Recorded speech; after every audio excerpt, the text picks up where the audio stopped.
Zimbabwe গেলেন, এখন Zimbabwe থেকে আসছেন, শুধু খেলা হলো না ম্যাচ।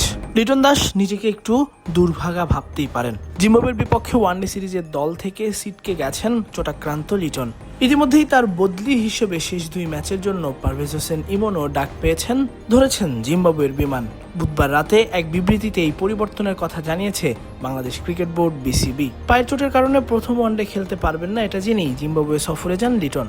আশা ছিল পরের ম্যাচগুলোর আগে সুস্থ হয়ে ওঠার, কিন্তু এখনো হ্যামস্ট্রিংয়ের সমস্যা রয়ে যাওয়ায় দেশে ফিরে আসছেন তিনি। দেশেই চলবে তার পুনর্বাসন প্রক্রিয়া। লিটন চোটে পড়েন মূলত অস্ট্রেলিয়ার বিপক্ষে তৃতীয় ওয়ানডেতে ব্যাটিংয়ের সময়। তখন ক্র্যাম্প মনে হলেও পরে জানা যায় মাংসপেশির চোটে পড়েছেন। ফলে অস্ট্রেলিয়ার বিপক্ষে টি-20 সিরিজ এবং জিম্বাবুয়ের বিপক্ষে একমাত্র টেস্ট ও প্রথম ওয়ানডে খেলতে পারেননি। বুধবার হারারিতে ফিটনেস পরীক্ষা দেন 31 বছর বয়সী এই ব্যাটার। সেখানে সন্তোষজনক ফলাফল আসেনি।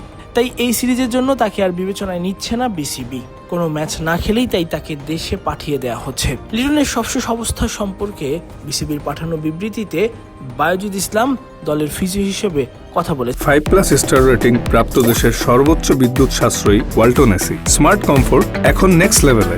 সেখানে তিনি জানান, লিটন ইতোমধ্যে প্রথম ওয়ানডে খেলতে পারেনি এবং এখনও ম্যাচ খেলার মতো পুরোপুরি ফিট নন। আজকে তার ফিটনেস পরীক্ষা হয়েছে এবং ফলাফল সন্তোষজনক নয়। সামনে পরপর ওয়ানডে থাকায় আমাদের মনে হয় না এই সিরিজের কোনো অংশে খেলার মতো অবস্থায় ফিরতে পারবে সে। লিটনের বদলি হিসেবে সুযোগ পাওয়া পারভেজ সবশেষ ওয়ানডে খেলেছেন গত বছরের জুলাইয়ে।